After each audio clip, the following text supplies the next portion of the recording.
Being forced to do something against your better judgment can be a very violating feeling. And it wasn't that long ago, we were all forced to lock down in our homes, wear masks, shut down our businesses, and in some cases, make the hard decision to take an experimental vaccine or lose our jobs.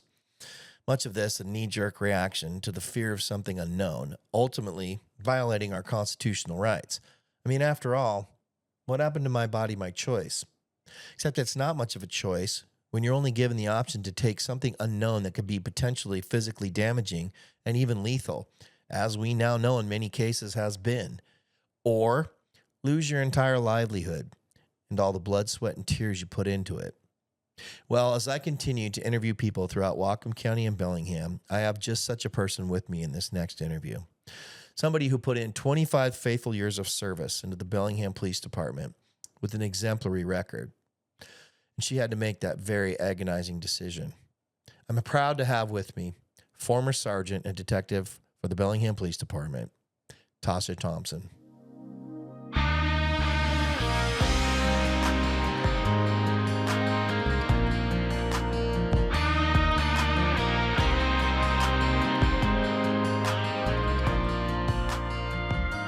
Tawsha Thompson, welcome.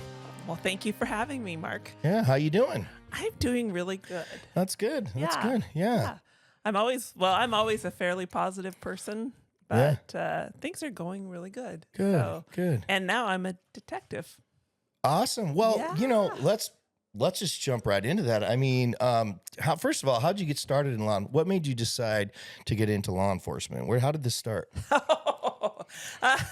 Well, it's a weird thing, but I can blame it all on serial killers. No, the beginning. Go ahead. I want to hear it. Serial killers. Really? Yes. So I grew up in the 80s, right? Yeah. Who was Love the 80s. Ted Bundy. He was all over everything. And so I don't know why I watched stuff on Ted Bundy at that young, impressionable Everybody age. did, though. I remember that. Well, how old would you have been then? Oh, in the 80s, between 5 and 15. Okay, yeah. So, yeah. So, and you're watching Ted Bundy stuff. All right. Okay. Perfect. But yeah, fascinated. Just got me fascinated in, well, why would someone do something like that? What makes someone do something like that? And so I was studying criminology. Criminology is where I was going to go with it. I had no one in my family's in law enforcement. I had no one influencing me saying, hey, be a police officer. I was studying criminology. And so I was at... And when you were studying criminology, that was when? Did you start that in high school or college or? College. Okay. So I went away for a year. I went to Shoreline Community College in Seattle. Then I came back. I got my AA at Whatcom Community College. And then Western used to have a criminology specific degree. They no longer did, but they had sociology and psychology. So I was doing a BA in that. And I decided, well, I'm going to be probably working with law enforcement. And so Whatcom Community College had a great criminal justice program. So taught by a bunch of local law enforcement officers. And so I decided to take the criminal justice courses at Whatcom. My junior year, I attended Western and Whatcom Community College, and the very first class at Whatcom was crime scene investigation. Okay. And it was taught by a retired detective, Bob Knutson. And Bob Knutson caught the Hillside Strangler. I was going to say, that name sounds so familiar. Ken Bianchi. He caught Ken Bianchi. Really? That's right. Wow. Yes. That's coming back to me now. And he was teaching at Whatcom? Whatcom Community College. Wow, I did not know that. Yes. And so two of the classes, the entire class was on his investigation. So this guy's like a legend. Yes. Yeah. And he caught a serial killer. Yeah. And perfect. Yep. Hook, line, sinker. I'm You're going to be a cop. You're in. Yep. And from then on, I got an internship at the Bellingham Police Department between my junior and senior year of college. And then I tested as soon as you have to be 21 to be in law enforcement. And so I was an intern at Bellingham Police, and they opened up the testing. Well, at that time, they only tested once a year. I wasn't quite 21. I was only 20. And they had this cutoff date of, I think it was July 3. You had to be 21 by July 3 to be eligible to test. Well, my birthday's in August. No.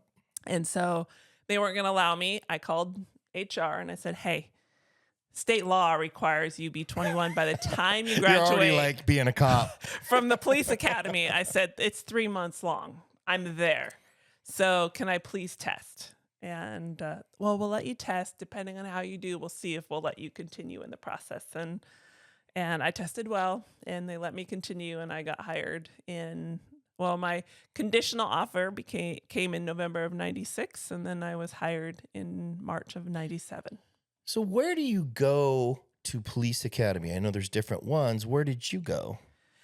In Washington State, everybody goes to Burien, to the CJTC, Criminal Justice Training. Okay, so Washington, that's the standard in Washington. Yes, just recently now, because there's such a need for law enforcement and there's such a backup at CJTC, they're starting to open satellite trainings. So I think in the Vancouver area, they're just opening one. They're supposed to be opening one up here, I think in the Arlington area.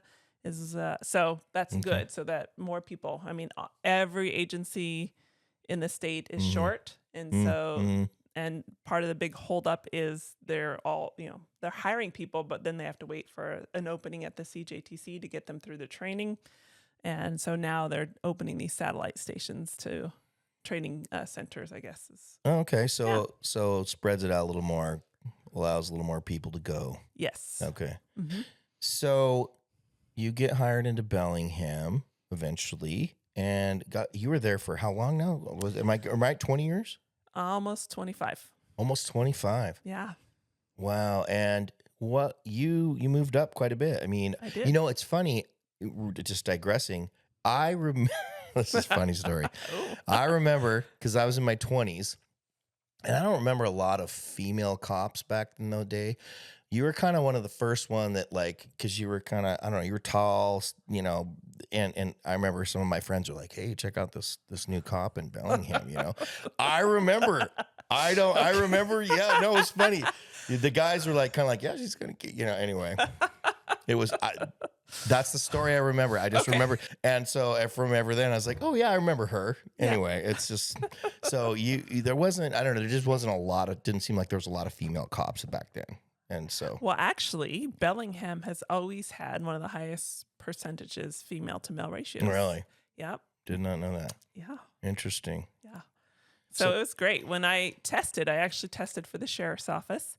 Well, going back, I was still at the community college. Sheriff Dale Brandland was one of the instructors. Oh, yeah. And so, I tested for the sheriff's office. They called a week after Bellingham and offered me a job as well, but I had already accepted the offer from Bellingham Police Department. Okay. So, yeah. Wow.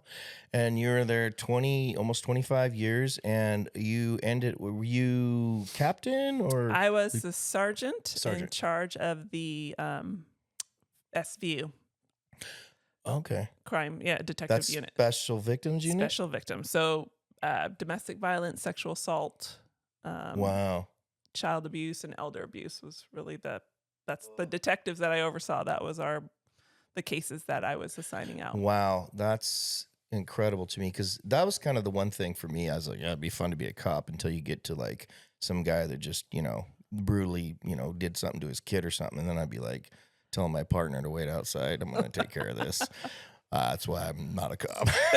I don't have the temperament to deal with that kind of stuff. I understand I'm not gonna lie, understanding the desire, but I mean, that's got to be hard. How did you? Is this something you just? How do you deal with that? Like, is that something that you just do? You train for that, or is that just something you just got to put on? Well, yeah, you have to put it on, because at the end of the day, I mean, if I were to act on an impulse such as that, that guy walks free and he gets away with doing that. And that's, putting myself aside. This isn't about me. This is about helping, everything I can do to help that person, that child get justice. And and letting your personal feelings get in the way would sabotage that. It's selfish. Yeah. That's a very interesting way to look at it. Yeah. Yeah, you have to be selfless by not doing what you want to do. Just be like, okay, we gotta see this through. Yep. Wow. Yep. Wow, So, that's um and how long were you in the SVU again? well, so I was only a detective sergeant for, let's see, I was promoted in April and I was terminated in December of that year. But I was a detective for 6 years. So from 2012 to 2018, I was a detective. I started in the SVU unit, and then I became a major crimes detective, which is your robberies, burglaries, Yeah. financial crimes, Well, I watched Law and assaults. Order. Yes, there you go. And then Used to. I went from there to, we had one detective who was the intel division. So then I worked with our federal partners on counterterrorism, drugs, some trafficking, not too much. It was kind of a catch-all. Right. My sergeant would come to me. He's like, I don't know what this is. It's not really an SVU case. It's not really here. Figure it out. So I kind of got a little of everything, which I Yeah. really enjoyed. It was a good challenge. So Did you solve most of your cases, or what, like did some of them 50-50 or what? I never really tracked my clearance rate. Okay. Some are at Bellingham. It was really hard because it was over. I mean, there was so many cases. Yeah. I went to a training in New Orleans for intel stuff, and I ran into some officers from Arlington. Part of my job in intel was gun registrations. Like if people were trying to buy guns and they weren't allowed to, that information would come to me. And then if we found a gun, I'd have to run it through the system to try and determine who was the owner of said gun.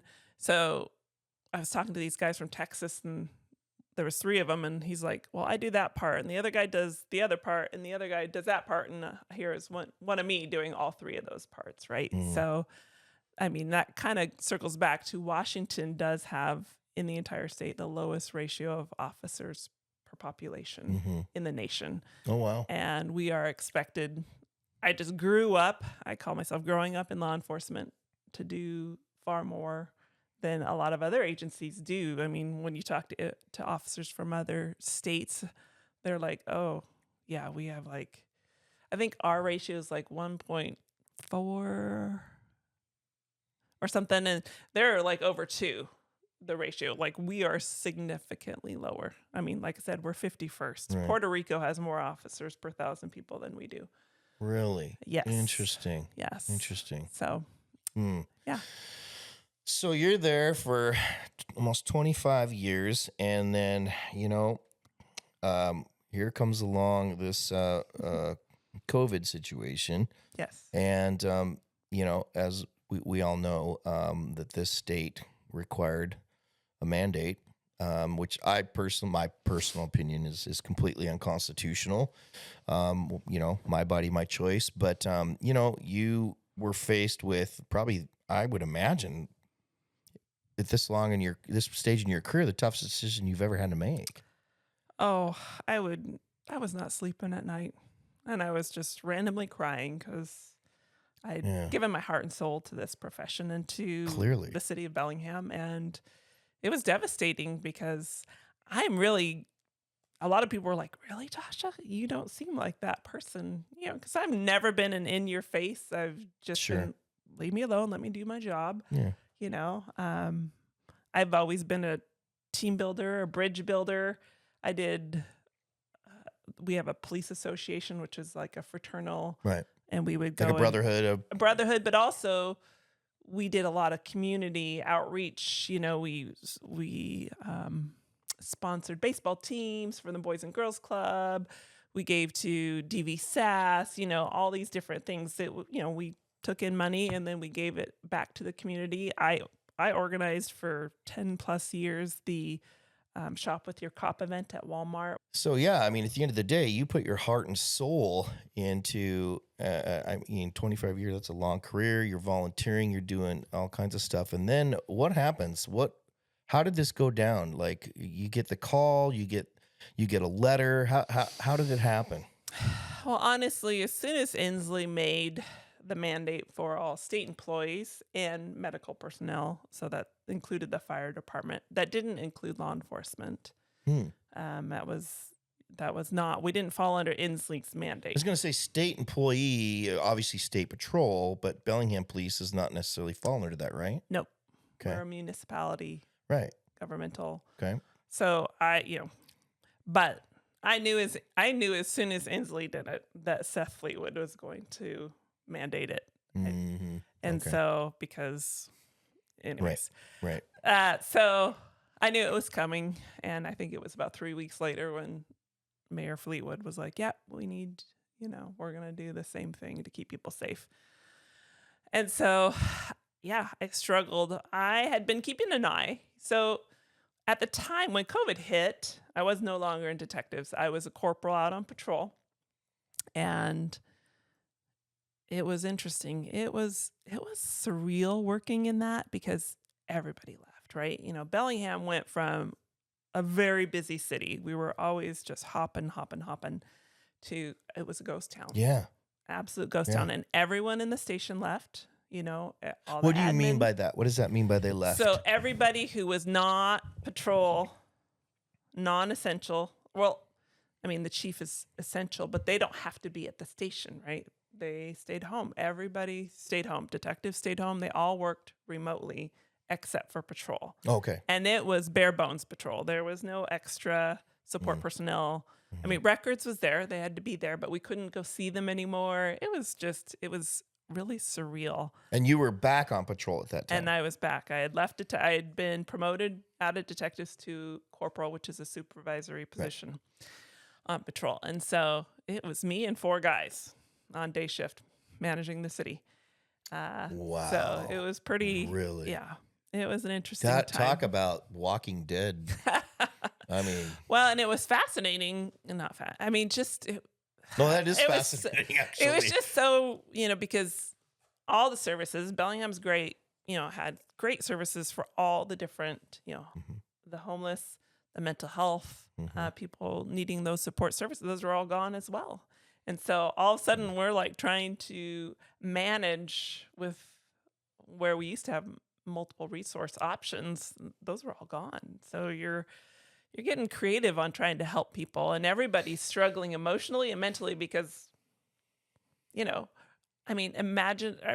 back to when COVID first came out, right? And nobody really knew what was going on or how bad it really was. Like, everyone was kind of freaked out at first. Like, right. 'cause Yeah, the first couple it weeks. was like, this is horrible and everybody's going to die. You're going to, like, if you get Right. it, you're going to die. Right. And so. Well, even us, those conspiracy guys, so-called like me, I mean, the first couple weeks, I was like, okay, this is interesting. Now, of course, I'm suspicious about everything because of the timing during the Trump election and Biden. I'm like, okay, all of a sudden there's this horrific whatever it is. I mean, it's flu or disease. I'm like, I don't know. I think we need to vet this out a little while. So I'm sitting back going, I'm not buying it, but okay, I'll follow along because who knows? Maybe it is, right? We didn't know at first. Nobody knew, right? It didn't take too long before a lot of people started figuring out, okay, there's more to this. There's different channels now. There's different streams. There's different websites. There's podcasts. There's all these things going, okay, there's some things coming out now.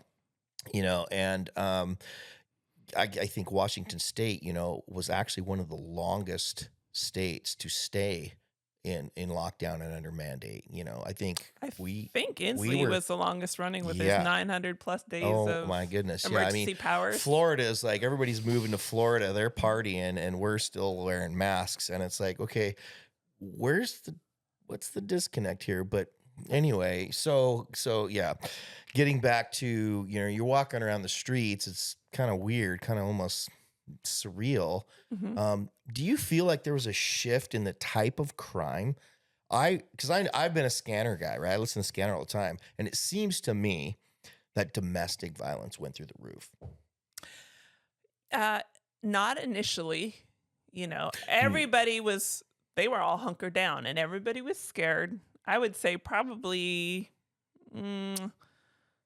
I'm trying to remember back, probably 3 or 4 weeks, then things like that started to pop up Well, a little because more because they were you lock they're people, forced to stay right? together. There was no outlet for people. I mean, you've got kids that go to school because they want to get away from home. Maybe they're in an abusive situation. You've got families now that, you know, have that space of going to work and going to school that now have to face each other. And maybe there's underlying issues that they didn't realize. And now you've got all kinds of stuff going on. And so it just seemed to me that it just shifted from your basic, normal, whatever street crime to now it's just domestic crime's gone through the roof. Everybody's confined and starting to lose it. Well, fear does weird things to people. Yeah. Absolutely. And Yeah. and there are people that were deathly afraid, you know. Yeah. So, for me personally, I was nervous at first. I didn't know, when you're in law enforcement, and as long as I'd been at that point, I always knew, like, I accepted. I mean, I was an honor guard commander. I was an honor guard member and commander for the police department for 23 years. I've attended over 100 funerals for line of duty death officers. So I always Is that what honor guard does? Yeah. Okay. I always accepted that I could be killed, and I was willing. Mhm. I took on that possibility. For me, like, it was very stressful because for the first time, I recognized that I could bring something home to my daughter because I didn't know what it was. And here, because I still had to go to work and I still had to deal with all these things, in addition to other things, because, right, like I said earlier, all the resources were gone and it was just us Right. and fire department.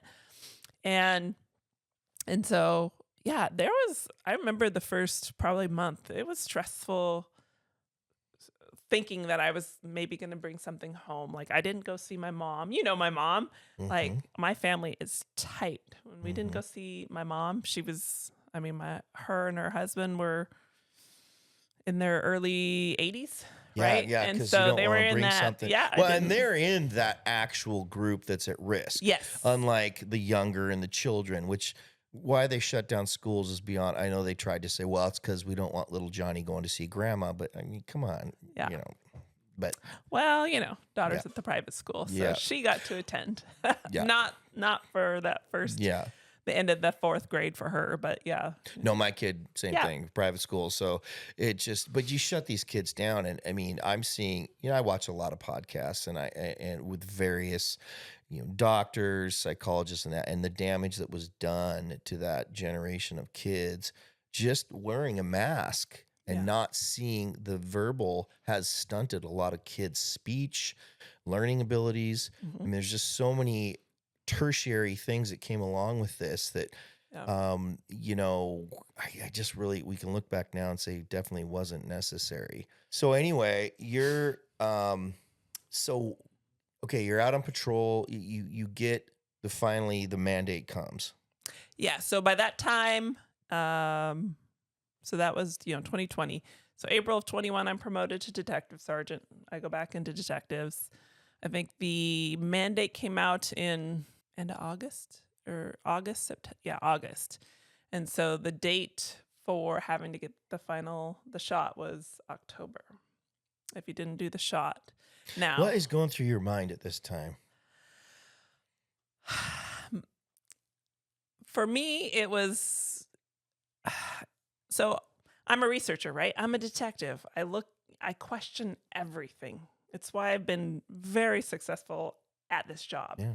I don't take anything at face value. I don't dismiss anything either. So, all along, I mean, I knew, like, when the shots came out. So for us, for law enforcement and, nurses and firefighters, we were up first. So in December of 20, I remember getting the phone call. Hey, we got our series. Are you ready to come in? I said, I've been doing some research. I'm not ready to take that. I'm not ready to make that decision to take the vaccine at this time. I'm just gonna watch. And I think on the other side of things, going back to, I'd been working throughout the entire, like, I never worked remotely. I never stayed home. I never sheltered in place. Did you get COVID eventually? I have never tested positive for COVID. Okay, interesting. Okay. Not to say that I haven't. So I used to Right. test all the time. I haven't tested in a year. If I Okay. don't feel well, I stay home. But I've never, Sure. the few, like, I guess, COVID-like things, but I've never lost my sense of smell or taste. I never had any of those symptoms in anything. So That was the one way that I knew I actually had COVID, is I lost my taste and smell. And it was the weirdest thing because I lost it for like 2 months. oh, That's how I knew. yeah. What they had to do, this is the thing, not to digress, but they had to increase the cycles of the PCR test to a level that just basically was telling people that you had something. It may have been the flu, it may have been COVID, and I know people that had, because where did the flu go, by the way?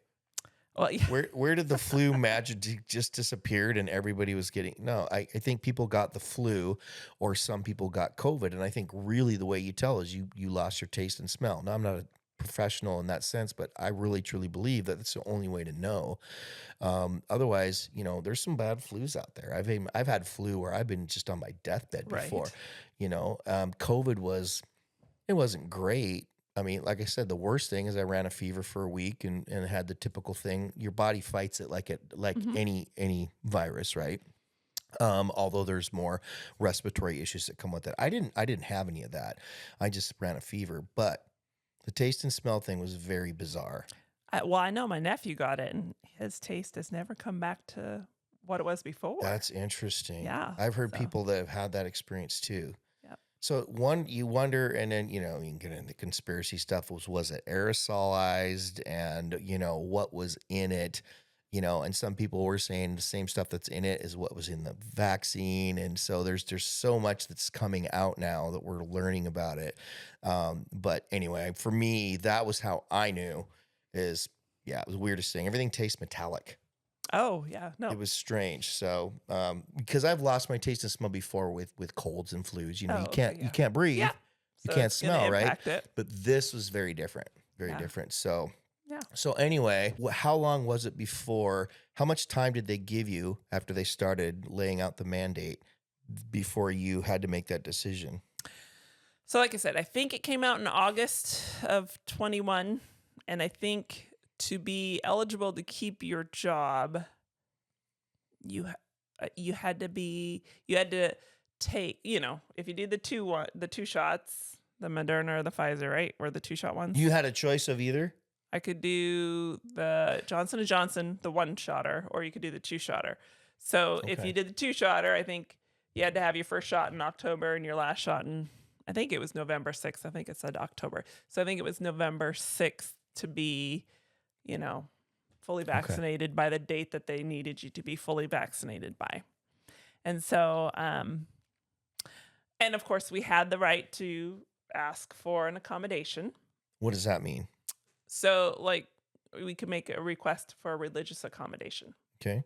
And so I did that. I put in. So I did my research, and in the I'm going to say it wrong, EEOC, Equal Employment. EEOC. Whatever. Yeah. So in the rules, I was reading the rules, and there was a very specific rule, or part of it under religious accommodations, that if you were waiting for a specific vaccine, you could request a religious accommodation. So I had been doing my research in this, and I wasn't comfortable with the mRNA, and Right. And for me, like, I've been vaccinated with other, I've had vaccines, and so it wasn't like no vaccine. I'm not one of those. Right. But for me, when you it was started just- seeing that it there's was an just 2 mRNA, brand. Well, so I'm going to get personal with you here, Mark. bring it on. That's what we do here. So my husband and I have a beautiful daughter, but she was conceived through IVF because I had severe endometriosis. Okay. So I'd had to have surgeries. Yeah. And so the big flag for me was the disruption in the women's menstrual cycle. Right. Now, by this time, I'd already had a hysterectomy because I'd had so many tumors and growth and everything. But they took as much as they could, but there was still some parts left in there. but I don't obviously have a menstrual cycle anymore. Right. And so the one clue that I would have to know if something was getting messed up, I don't have anymore. And my two girlfriends that chose voluntarily to get the vaccine had major disruptions in their menstrual cycles for quite some time. And so that to me was just a huge red flag. And when because you say for that, so many years, I'd battled right. that problem. Like my body hated me every month. It was horrible and miserable. And, so it wasn't worth it to me because I don't get sick, like I said, I've never tested positive for COVID. I don't get sick. I don't do Very flu often, yeah. shots. I'm always a pretty healthy person. Do you So have that? I really, Do you have that O-type blood? no, I'm an A. Because they say the O-type blood people are the ones that don't get sick. I was just curious. Nope, I'm an A. Okay. So, so I just wasn't like, I had concerns. I was going to do, I looked at what are the ways that naturally I can stay healthier. Obviously, staying in good physical shape. Obesity was one of the biggest indicators of how sick you might get. Stay eating healthy. I'm an outdoor walker. For people that did get sick, they said the worst thing was to stay, I know most people just wanted to lay down, but trying to get up and make sure you were walking and staying as active as possible.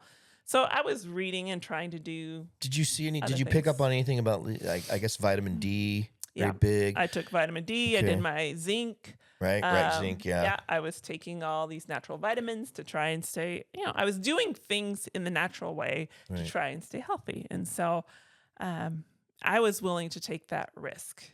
And Right. so, of course, all around the same time, right, as I'm reading, and I always would read, people are like, oh, this. And I'm like, give me the article, I'll read it. Because, I'm a researcher. That's what I do. Mhm.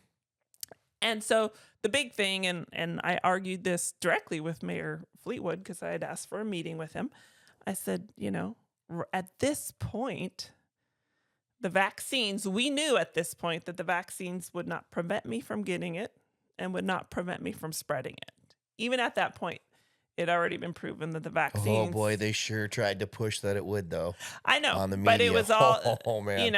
Yeah, but no, I agree. even at that time, the media was like, okay, but it's still better for you. And I'm like, well, at this point, I would argue the city has no vested interest in whether or not how sick I'm willing to get because the vaccine doesn't prevent me from getting it and the vaccine doesn't prevent me from spreading it, Right. So, I could see liability people because, law enforcement's all about liability, right? I'm on scene with 4 other people that maybe have been vaccinated. And this person was like, well, the police department made me sick, right? That's always was the worry, right? Really? I'm not saying people did that, but Okay. I'm just saying that was always the concern, okay. right? That they could, would we be liable if, we brought it into the house or whatever? And I'm like, well, there's no difference between vaccinated and unvaccinated at this point because the vaccinated can pass it in the same way that the unvaccinated could pass it, right? Because that didn't prevent it at that time. By the time I was terminated, that was already common You'd already knowledge. figured that much out though in that short of time. Even the media was starting to have to report that. It was not, Gosh, they still pushed it so hard to, you got to get vaccinated. It's going to protect you from everything.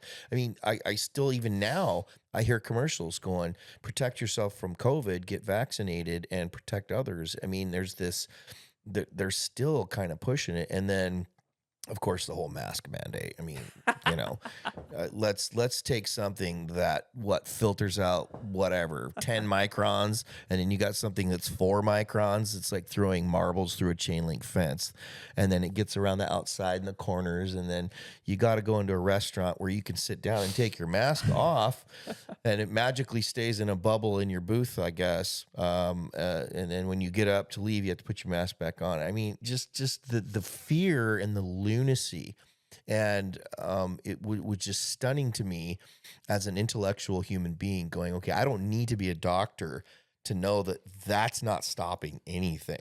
And of course you guys in law enforcement, you had to wear out on the street, right? You guys were masked up. I remember seeing that. Yep. And then you're dealing with people that are also masked up. And did you feel that, at least it seemed to me too, watching the news, watching the statistics, that That helped shoot crime up because now everybody can go into a store with a mask on and nobody questions it. Oh, absolutely. Well, thefts, right? Okay. Even if they have video, we're never going to be able to prove who this person is, right? It's brilliant. So- It's brilliant, really. You want to take down it a made it- society? Let's make it so everyone wears masks. It made it very difficult. So, Yeah. because even if I was What did like he a look like? person- Well, he's wearing a mask. All right, great. Yeah. Wow. That It had to was have been hard. interesting. It was an interesting time. And of course, people are wearing hats and even banks, right? They always say, take your hat and your sunglasses off. It says it right on the door. And yet people are Now it's put your mask on, please. We went from logic to illogic overnight. I mean, it's just that must have been difficult to. Yes. So Yeah. I guess circling back. So I filled out the form. So I had been doing my research. The 3 mRNA, I wasn't, for one, basically the way I read it and understood it was that they were inserting this vaccine. They were inserting a protein that was making your body create this disease inside of you so then your body could fight it, And I'm like, well, I don't want, like traditional vaccines where they The dead. the dead and, okay. So around that time, Novavax was, well, I think it finally went to the FDA for approval in December of 21, which was when I was terminated. But Which, by the way, the early vaccines weren't even FDA approved, if I remember correctly. emergency use. Right. So Novavax was there. So it was the traditional. It was built on the hepatitis B platform, which I'd had my hepatitis shots, so I knew how my body would react to that. And it was a deadened. They made it out of moths. It was really interesting, but. I've researched. There's a lot of weird stuff in some of these vaccines. It's still, absolutely. But I looked at all the ones that were options and available and possible, and I was like, okay, well, I'm willing to do this one. And the EEOC said, you could submit a religious accommodation request based on your desire to wait for a specific vaccine. So I was very clear. I wrote it all out. And so did that buy you some time? No. No. They said that they accept my religious request, but they cannot accommodate, and I was different so there was 12 of us total that were terminated. Law enforcement. There was a civilian. There was a couple civilians. Wasn't also. there about 20 total though? There was our administration too. Homeless outreach, some dispatchers, etc. Okay. So, but 12. Well, that's a lot in a officers. relatively small town. That's a lot of cops. Well, at that time, I think we just had over 100. I think there was 110 officers, and so dropped us below. They dropped us to 19. Okay. Well, when I started, I think it dropped us to that same number of when I started in 97. That's how many officers they were having at that time. So, but I was different as a detective sergeant. I had my own office. I had a closing door. I could do the sergeant who had my position before me worked remotely for a year. So I was like, can I work a modified? I'll wear a mask through the station to my office. I'll keep my door closed. I don't have to interact. I can with the public because it was like, well, you're public facing. And I'm like, well, no, I'm a supervisor over detectives who are public facing. I am not public facing. But they wouldn't allow, even though there was a firefighter, they allowed him to keep his job because he had his own office and they accepted his religious accommodation. But interesting. So they were willing to let 12 good cops go. That's fascinating to me. So what, did you talk to some of these other cops as well? Did you guys talk about it and say, what are you going to do? What are you going to do? Yeah. Oh, we all got together and we talked about lawsuits. We talked about, all these different things. And I was kind of on board, but my life took a sudden change. So, the day that I ended up being terminated. So I'm going, I think, so the week before, so the end of November, right after Thanksgiving, So circle back. We knew that December 6th was the final day. Okay. But we had no one was communicating with us. We were all like in this limbo from after the time that we knew was the final cutoff for getting the vaccine until that date when they said that was basically the hard, everybody has to be out. We weren't really getting any communication. And when you are terminated in law enforcement, you have, and I can't think of the name of it, but basically, so that week after Thanksgiving, one of the officers that was terminated, the first one, he comes to work and he's met at the door by the deputy chief with a letter that basically says, here's your letter, and you have this hearing that you can go to for one final last appeal to HR. Basically, I'm going to watch you get all your stuff. You cannot be in this station anymore. Like, you get a letter. Turn in your gun, your badge. Everything, and go. We'll walk you out the door. And it was that officer. It was horrible. They treated him like, and for the moment they hand you that letter, that you're not allowed to walk freely in the department anymore. They followed you everywhere. And it was horrible because, here's this guy that's been your home for 20 years and exemplary service. It was, so I heard this had happened and I went to the deputy chief and I said, when's my turn? When are you meeting me at the door? And he's like, well, do you want to know? I said, yeah, I want to know. He goes, well, I was scheduled to meet you at the door tomorrow morning. I said, okay. What were they not telling people? Is that, so it was just random. Yeah. Okay. Yeah. We knew the next week was the final, but but no one had said, what does this look like? We just didn't know. So that was like at 10 o'clock in the morning that day. And so I went back to my office. I had a few reports to finish. I finished it all up and I tore down my entire office. I drove all my stuff home, dropped it off. I had my best friend who was a detective there, take me back. I had to grab stuff and then because I had a take home car. I had all this stuff. Like I had 25 years of, I had a locker, I had a full office, all these books and cases and case files and I just shut it all down. And by 5 o'clock, I went up to the deputy chief again. I said, give me my letter. And he's like, well, it's tomorrow morning. And I said, I'm not coming in just so you can tell me to leave. Right. I'm not doing that. I had called my husband and I said, can you meet me at the station? I'm going to ask for my letter and I'm not coming back. So, yeah.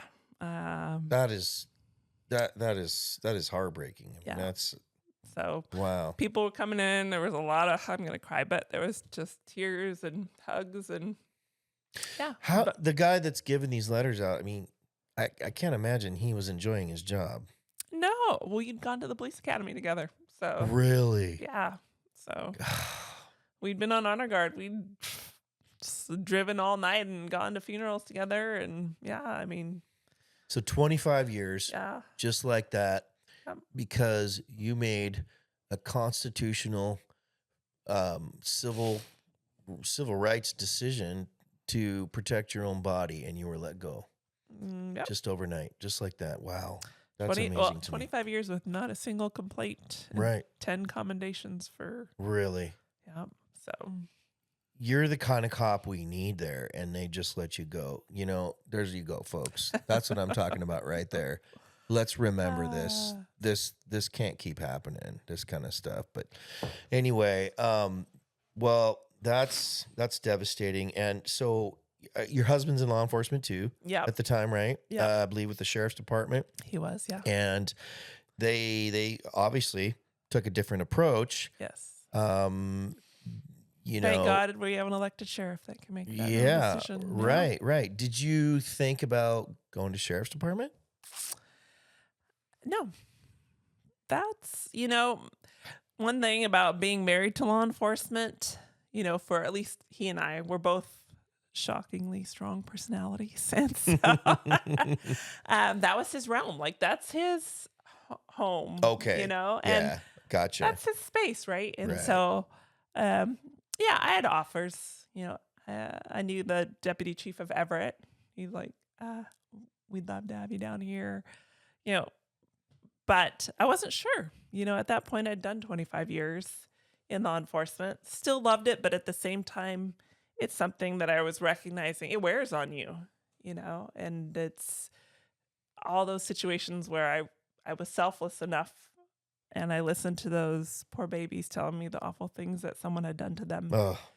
I can't imagine. I commend you for doing the things that so many people I wouldn't have the stomach to do. I mean, I'm kind of a big, I mean, I'm a tough guy on the outside, but I'm a big softy on the inside. And I hear anything to do, you know, with elderly or children, right? The two ends of the spectrum are what really bother me.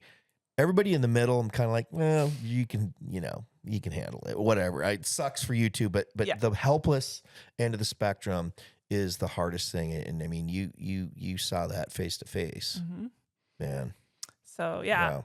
So I didn't know, you know, what do you do now? I'd been saving up vacation time, so I got a decent chunk of change. Yeah, did you get any kind of compensation package when you left or anything? Mm-mm.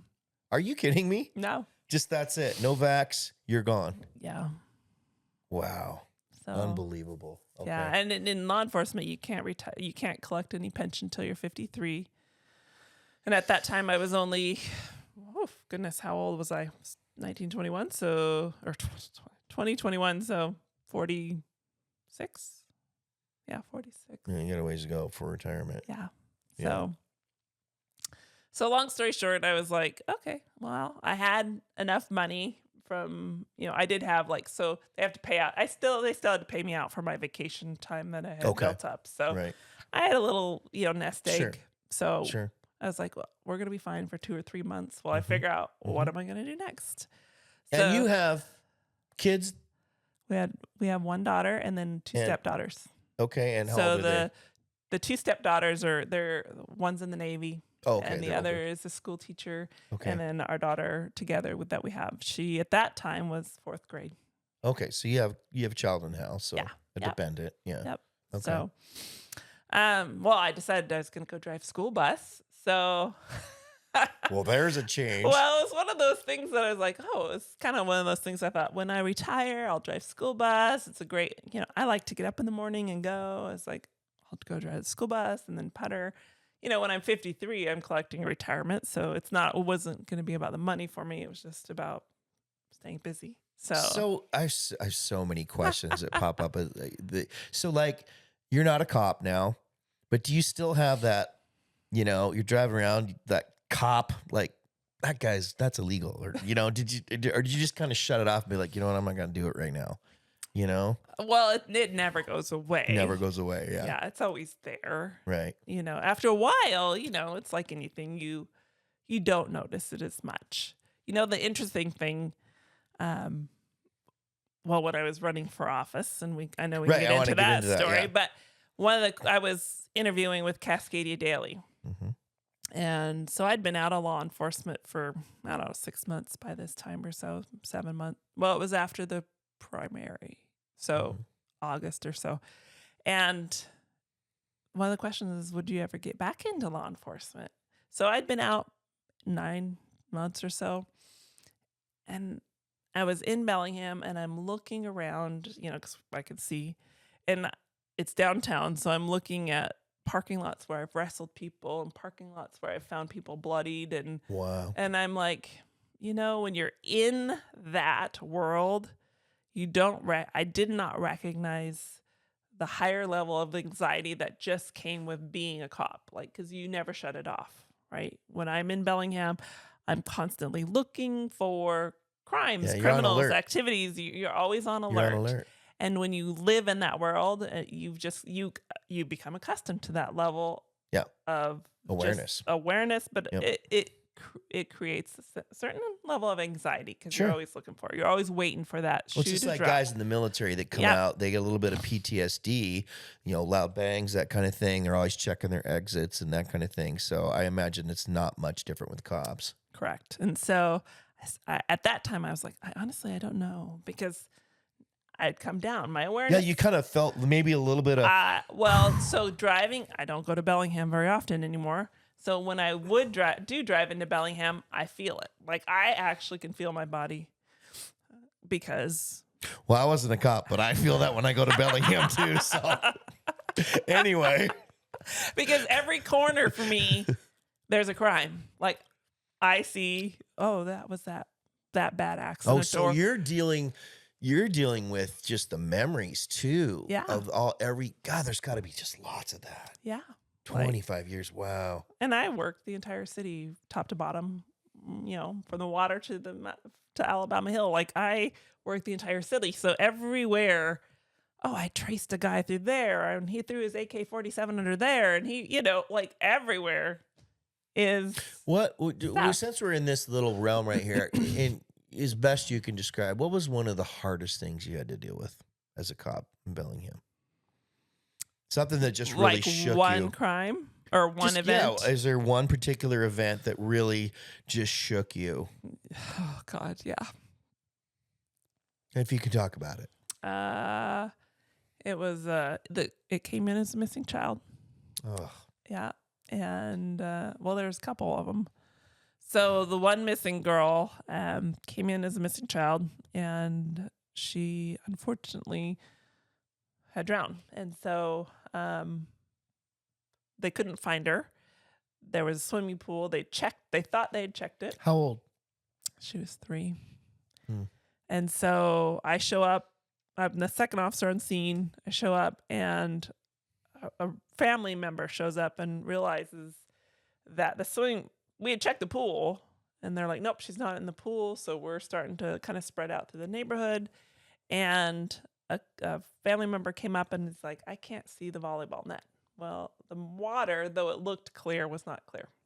And she was at the bottom of the pool. And so I'm actually in the neighbor's yard kind of searching through the bushes, and I hear screaming, and I jump over, and he's just putting her on the pool deck. And so I start the CPR, and my sergeant is starting the mouth-to-mouth, and we worked on her until medics got there, and then so the mom had left to go get some groceries, and then the babysitter was watching the kids. And so, and the kind of crazy thing is I'm working on her, and I'm looking across the pool, and she was a twin, and her little twin was. So it was just this dichotomy. My brain was just you're trying to shut it down because it's a beautiful little angel that you're working on. And so anyway, she was gone.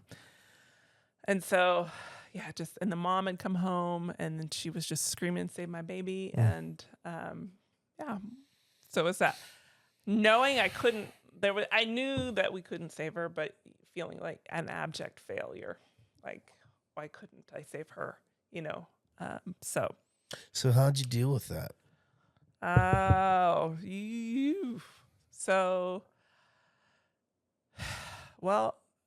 was the only time I left shift early and that's the weird thing that we talk really about in you. law enforcement is we are expected, because that was the start of my shift, right? And I went and tried to continue working, and I just recognized I couldn't.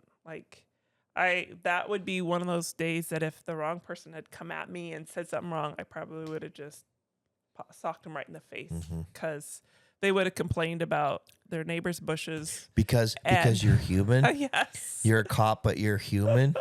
And so, So that's and it's still with me. That's what PTSD is, Yeah. I can hear that level of that tone You hear the of mom scream. crying. Yeah. I mean, and I'm there. I'm right at the pool. I'm feeling that heat from the sun, and it's just, you learn to work past it, but it's always there. You can't control that. That's what PTSD is. So I remember I lived on Lynn Street in Bellingham when that kid kidnapped and killed Michael Busby. Yeah. I heard his mom screaming because she was my neighbor. I was the primary officer on that.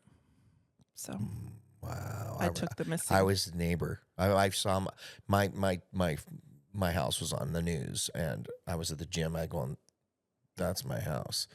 And I remember that night her calling for him. And I guess somewhat I can remember what you're talking about, hearing that. To this day, I can still hear her voice. Mm-hmm. Yeah. Yep. Michael Bisbee. Yeah, that's Michael right. Busby, yep. Yeah. 6-year-old, beautiful little guy. Yeah. Mm-hmm. Yeah. Wow. Well, let's shift into let's shift it. What was one of the best things? Like, what's a happy, one of the things that you got to do that saving a life or finding a lost child? I mean, is there something that strikes you as like, wow, this was a really good day? Oh, goodness. I had so many good days. Yeah. I mean, What are some of them? the best thing about law enforcement is the people you're standing next to. And my Your brothers and sisters. Yeah, and sisters. Some of my bestest friends I got through working at the police department. My best friend still works there. So yeah, those things and the experiences. Oh, here's amazing. So in 1999, I was young. I was on 2 years. The National Association of Police Chiefs and Sheriffs. So our chief at that time, Chief Carroll, was on this board. So they created this program. It was an officer exchange program. And we were partnered with a city in Bishkek, Kyrgyzstan. Okay. Yeah, right. Wait. Hold on. Say that. Kyrgyzstan? Kyrgyzstan. Where is that? That is right above Afghanistan. Okay. Yeah. One of the stands. Yeah, it's one of the stands over there.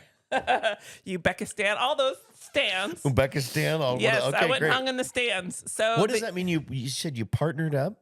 So they partnered us. Bellingham and Bishkek became a partner city, and they chose 7 officers from Bellingham to go to Bishkek to study how they did law enforcement, and then 7 Bishkek officers came, and we did my officer that I was partnering with, his name was Ernest, and he stayed in our home. It was a home, we stayed in their home, and then we took them on tours of, we took them to the crime lab, and this is how we did law enforcement. Our 911 center. Did they ride around the cars and go out on the beat and everything? Yeah. Yeah. I mean, we took them to a Mariners game too and stuff like that. But yeah, for 2 weeks. So I got to go to Bishkek, Kyrgyzstan for 2 weeks and study how they do law enforcement there. It was different. It was wild. How's it different? Tell me a little bit about. Well, they didn't have any females in patrol. Okay.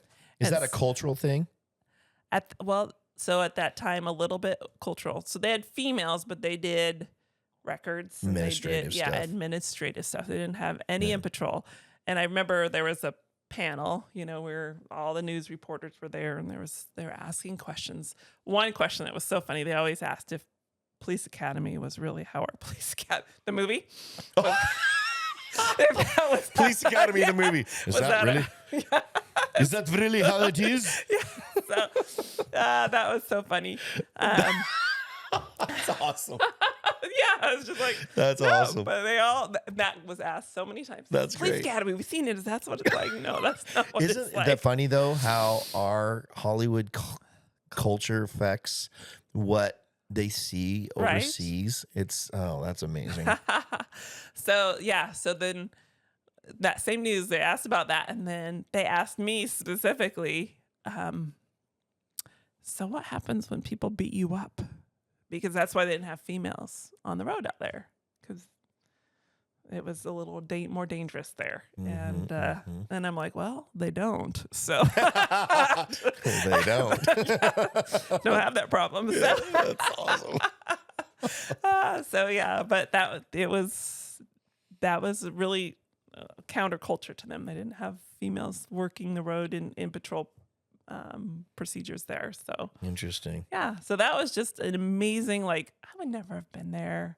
And I still keep in touch with the family that I stayed with. We email, back and forth. So that's great. Yeah, it's pretty awesome. So so you, all right. So all this happens. You unfortunately you lose your job. You kind of take a little time off, and then it turns out I really didn't.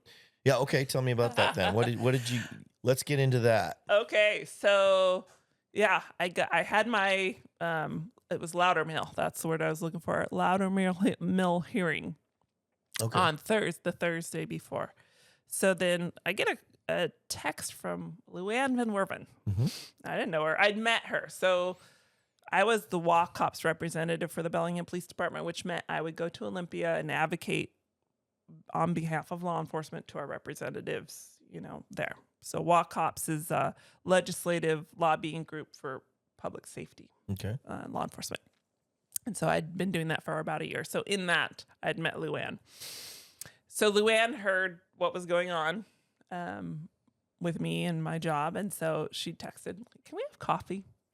And I said, "Yeah, let's have coffee." And we agreed to meet the following Monday. So I'm sitting down. I sit down and we meet at Homestead. And she's like, "Hey, have you ever considered running for office?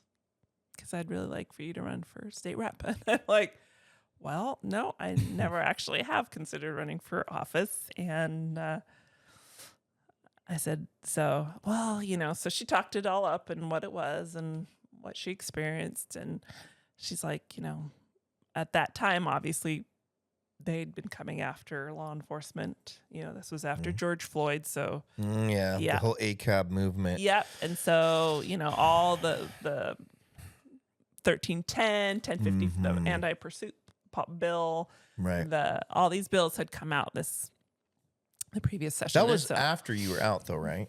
Nope. That all happened in 2021 because George Floyd was killed in 2020. And then that next session, so the January, February, March of 21 is when they made all those changes. So you were still in Yep. during the anti-pursuit.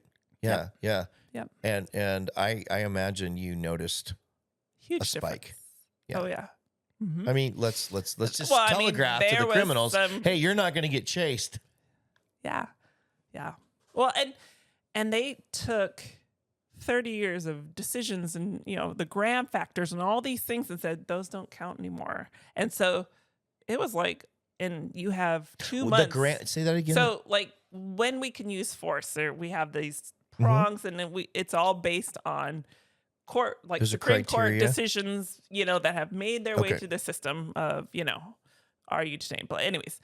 And so they just eliminated all this for their desire to, so this whole reasonable suspicion versus probable cause, And the whole reason they did this was because what? They wanted to reduce high-speed chases because of the potential danger, or? Well, so that was one of them.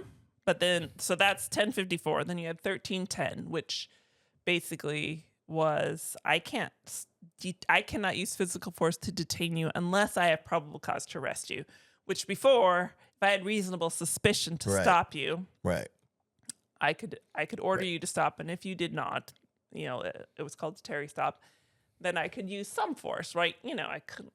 Yeah, everything's Sure. relative, but Right. it said nope, you can't do that anymore, and it was a 180 from what I've been doing up to that point for 24 years. Like Right. That was one of the tools that you had just taken away from and you have to learn how to redo it all in less than 2 months. And then it was my understanding that it was basically to upper command staff whether or not you continued the pursuit or not. No, the state law was very clear. There's this period. Yeah. Okay. You could under XYZ circumstances, and that was it. So, for example, if you knew that guy had just murdered somebody, perhaps, or kidnapped somebody, something like that, or Yeah. what? Like a bark felony. So Okay. then then it would be authorized. But if you knew who the person was and there was a potential to arrest them later, Okay, gotcha. Well, that makes sense. Then you couldn't. Yeah. Except in a murder, couldn't? yeah. Couldn't you go like, oh, so you'd have to catch them in the act? So because that's what's happening, right? They get away, tough luck. Well, there are certain things that if they got in their car, even though they just committed this pretty serious felony, if it wasn't in this very select few number of felonies that you could actually chase for, you had to let them go. So, yeah. Like, I remember this one, we had this guy threatening to kill his wife. They were estranged. And we'd been chasing. He was in Ferndale and then in Bellingham. We knew he had a gun. We knew he had a gun. Yep. And deal. so he was bouncing around. We had PC for felony threats to kill and some. So anyways, I think there was a relative that lived in the city limits of Bellingham, and we get a report that he's potentially there and like in the house of like had broken in. Long story short, we show up and he gets in his car and he drives away, and we can't chase him. Like, we can't stop him. That has got to be the most. And he'd been like, we'd been chasing him for hours because he was threatening to kill her. He had a gun. He was threatening to kill himself. He had all these things. And we actually found his gun a block away. He'd thrown it out the window. So As a cop, though, I mean, that's got to feel just so hopeless. You're there to do your job, and you can't do anything. And the risk. I mean, what are we supposed to do with this victim, you know? And it was serious. It was like a serious domestic violence like concern that he was going to come back and kill her. We can't do anything right now. It's like, yeah, we can see him, but he's in a car and he's not stopping, so we have to let him go. That was a great law. Let's do that again. Well, in June we get it all back. So that's what my understanding is. But because of the initiative process, not because they made Would you the think decision. it's that, or do they think they finally saw that, okay, this isn't working, and people are starting to say you guys are going to lose your job, or why exactly do you think they turned it back around? The initiative. They would not have changed the law back. So it was the initiative? Absolutely. Oh, okay. Absolutely. They had no bills to try and revert back to conditions before 1054. You know, this 1054. That's right. Okay. So that's right. I forgot about that. Yeah. And they, remember this year they weren't even they gave no hearings. They voted against giving any hearings to those initiatives in committee so that they could be voted on until the last, I think, 3 weeks. They finally saw the writing on the wall that people over 600,000 signatures were collected. People wanted this. So in other words, folks, left alone, our leaders would have just left it the way it was. So power to the people. Yeah. The initiative process is amazing. So yeah. I'm surprised they didn't try and overturn it or some crazy crap, but well, you understand more about that than I do because you have a little bit of political experience. And so tying back around to that, Luann asks you to run for state representative, correct? Yes. Yeah. Yes. And so, how was that experience? Well, so funny story. By the way, I voted for you. Oh, well, thank you. So, so I'm talking to Luann, and I said, well, Luann, I'm hoping that maybe this Loudermill hearing worked. Let me talk to the husband, but And that maybe means that you might be a cop again? Like I might be able to keep my job. Okay, gotcha. But so I'm like, okay, well, I'll see. And so I'm having this conversation with her, and I get the phone call from my chief, and she says, your termination letter's in your email. Ouch. And I said, okay, thanks, Flo. And I hang up the phone, and I look at Luann. I said, well, I guess tell me more, because apparently I have a lot more time all of a sudden. Unfortunately, yeah. I had to try and make light of, it was either that or break down and just bawl my eyes out. Right. Yeah. So she told me all about it, and then I went home, and I talked to my husband, and I said, well, guess I was approached about this, and what are your thoughts? And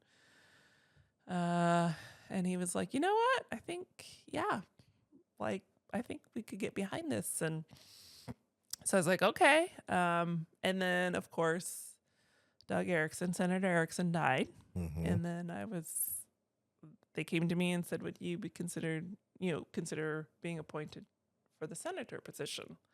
And I was like, I didn't know that. Yeah. As in go January. And they're like, yeah, if you're appointed, you would in 2 weeks, you'd be down in Olympia.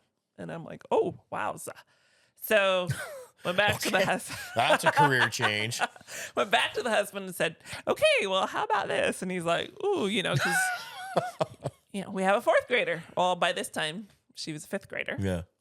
So we're like, can I manage being gone for 3 months? And he's working full time. So he's like, yeah, we need a voice for law enforcement in the Capitol, right? A voice on the floor. Because there's no one, well, there's a former state trooper on the Dem side, but there's no law enforcement experience there. So he's like, let's go for it. So yeah, I was the final 3. I was in front of the county council, and when they chose Simon Sevcik. Yep. Because Sharon Shoemake wanted to run against Simon Yeah. Sevcik. No, Yeah. So it's like, okay, well then let's start amping up to run for state rep. And so, I got a campaign consultant because I had no clue what I was doing. I've never run for anything in my life. Fascinating experience. So, I had to interview. You learned a lot. Yeah. So what are some things you learned that you didn't know before? What are some experiences like, wow, I didn't know that you this or whatever, or that this was, is there anything particular? Or? Well, Robert's Rules of Orders, had no idea what that was about. Okay. That's how they run all things political, So I've heard of that, but I couldn't articulate it. So if you ever watch a hearing and they have there's certain things you can say, there's certain things you can't say, otherwise you're going to get gavelled down. There's just Gavelled down by who? The speaker. So like on gotcha. the House of Representatives, it's Laura Jenkins. So this is etiquette on the floor. Mm-hmm. Oh, okay. Yep. So interesting. because I had like a basic understanding. I was going to say, you're in law enforcement. This probably clicked for you pretty well. Yeah. So the thing I think I brought to the table was that for all of my life, I've been taking laws that were created by legislators or whatever and applying them on the street. Enforcing them. Yeah, enforcing them. How do they work? How do they, the big thing that I don't think sometimes people look like is how do they intersect with each other? Right. Well, this is a great idea and this is a great idea, but sometimes they're like magnets that reflect off each other, right? They're not going to work. So yeah, so that was good. Just a curious question, another little bit of a digression. I mean, I imagine you had to show up in court a few times. Yes. Yeah. Did you ever have a case you thought was slam dunk and then the judge or jury just overturned it? Anything shock you? Or did everything go pretty much how you thought? So you were a good cop. You closed the deal and that was it, huh? Right on. Okay, good deal. No, when I was brand new, I had a DV case that it was between sisters that I lost. Really? But other than that, you got a pretty good record. I had a good record. Good? Yeah. All right. Cool. Yeah. So you get into politics a little bit, and that didn't, you didn't win, but so now you're back to, don't really have a job, and well, no, that's not true. Okay. What else? So while I was politicking and campaigning, I did get my CDL, and I was a bus driver. Oh, so you were a bus driver. Okay. Yeah. Okay. And then and you were doing this while you were campaigning? Mm-hmm. Okay, cool. And then who did you drive for? Lennon Christian. Lennon Christian, okay. Yeah. And then additionally, November of 21, what happened? I don't know what happened. Refresh me. What happened to 21? Massive flood, right? Oh, yeah, the flood. Yeah. So I became a disaster case manager for Whatcom Strong. Oh, okay. And it was my easy detective skills. So basically I would be assigned families who, households impacted by the flood because of course it had been declared a disaster by FEMA, which opens up all these federal things. So just coming alongside people that are completely overwhelmed and walking alongside to help them get through the FEMA process, and then what FEMA wouldn't support or, help them with, in their recovery.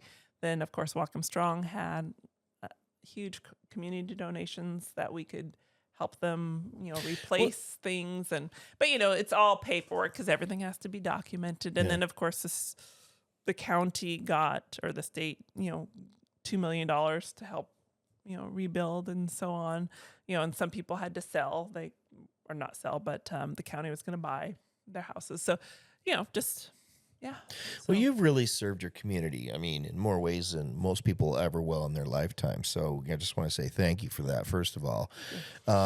You seem like a very compassionate person. And, in law enforcement, I would imagine there's times when you need to, because you guys have what's called discretion, right? You can either ruin somebody's day and their life, or you can give them that second chance. I've listened to a retired cop talk about that. He says, This was in New Jersey or something like that. And he said, look, there's times when a guy's got a little roach clip or something. I can, destroy this guy. I can say, give me that, go home and don't do it again, and you seem like a compassionate person. Has that played in at times? Have you said, hey, to guys that you could have busted and ruined their lives, but decided, you know what, I'm going to give you a second chance, Well, always. I mean, Yeah. every ticket, every interaction, you have the ability to. You got to read people too. Yes, absolutely. Like, so I was a bicycle officer downtown Bellingham for 2 years. I knew every homeless person in downtown, right? And then, of course, we always had the juveniles that would hang out on the corner. So one day I'm at the cancer walk in Bellingham, right? The Relay for Life. And we were doing a flag presentation to open up the ceremony. And so I'm standing there, and this young man walks up, and he goes, do you recognize me? And I'm like, sorry, no, I don't, right? I mean, handsome young man. He looks like he's 19, 20 or so. And he goes, I'm so-and-so. And every day you would come find me on the corner, and I was hanging out being a drone on the corner, and you'd say, you are worth so much more than hanging here. Don't waste your life, because I know you can do better. And he goes, I'm doing better. And he goes, can I hug you? And I'm like, absolutely. Wow. He goes, every day Really? you told me I could do way better than this, and I just needed to believe in myself. And he goes, so I'm doing better. And he told me what he was doing. I was like, that is awesome. So, those are the little things that we need, that I loved in law enforcement. Right. You're not So, just out to bust people. You're Nope. trying to serve and protect, which is why,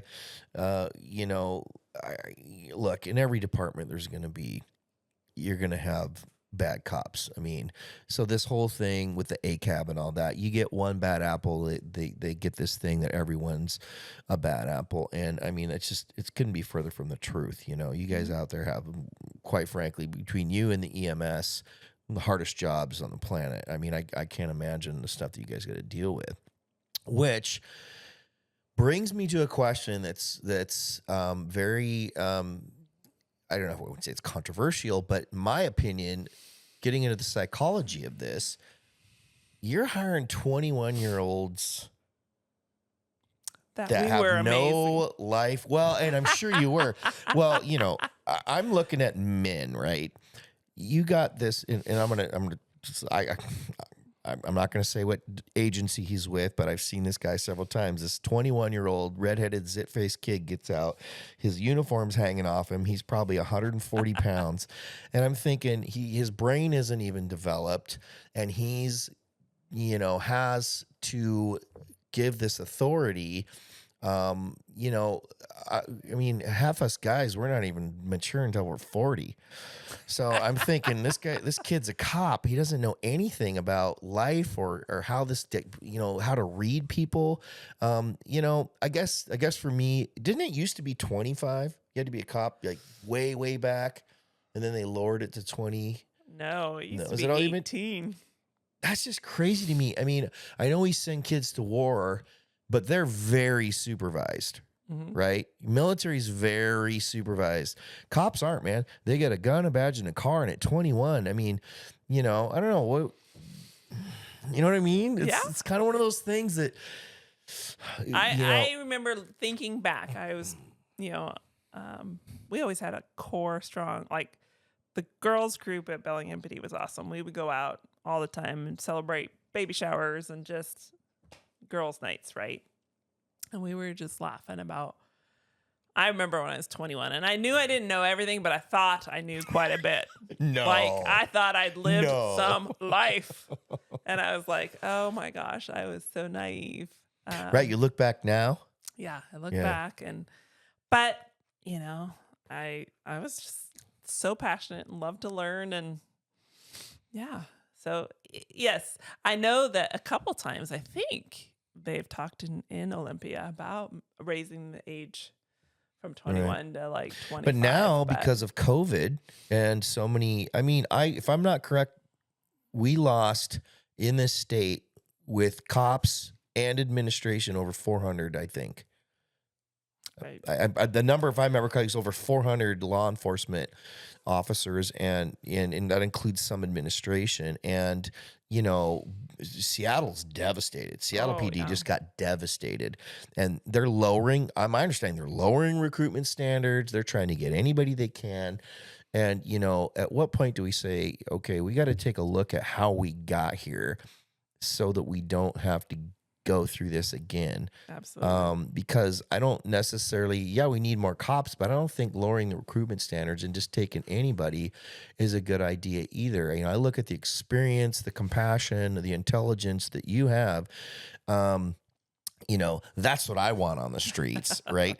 I don't want some, kid that just got out of high school. Practically, you give them a gun and a badge, and I'm not saying that everyone's like that. There's definitely more mature people, but the likelihood that this person is just not all there concerns me, I guess. So I don't know. I would be for raising the age, maybe, I don't know, 24 or something, but that's just my opinion. I just didn't know what you know what I'm getting at, right? It's But I mean, you have to recognize that lowering standards or whatever, one thing you still have to do, you have to pass a pretty thorough background investigation. You have to pass a psych evaluation. Yeah. Okay. That's pretty big, isn't it? Yeah. I mean, it took, when I went through, it was like 6 hours long. Like I had to go down to Bellevue and sit with this, answer all the, these big questionnaires. And Did they lie detector test you too? Yep. You had to pass a polygraph test. I had to pass one to get hired at Linden. Yeah. So yeah. Yeah. And take another psychological, like not as much, but Right. Yeah. Well, let's talk about that for a second. That's a perfect segue, because you went into politics a little bit. You're a school bus driver. Now you're a school bus driver. You're out of law enforcement. All of a sudden, you get hired into Linden. How did that come about? So, I don't know if we go into this without touching on the other big event in our family, but okay. As you know, my husband was shot. Yep. In the line of duty. Mm-hmm. And so he went back to work. And so he was shot in February of 22. He healed, went through all the stuff to be able to go back to work. And he started again in January of 23. And I could see right away that he was struggling, How so? The PTSD is, it's ugly, Yeah, okay. and the stress, I could see it was wearing on him. He was doing good, but I was like, okay. So I was like, okay, what am I going to do? Like, I wanted to be able to say, honey, because I could tell he was feeling the stress of, he was the main breadwinner, right? I mean, I went from making a lot of money a year to, bus driving and case management aside,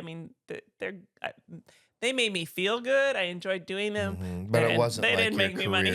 Yeah, I wasn't in it for the money, right? And of course, they had no benefits. So there's no benefits in that, and so I was like, well, what can I do? Because if he can't continue, I'm going to be having to make sure that our family still has benefits. And so I'm like, well, I'm really good cop. Like, I enjoyed it. Still young. I didn't leave the job because I was done doing the job.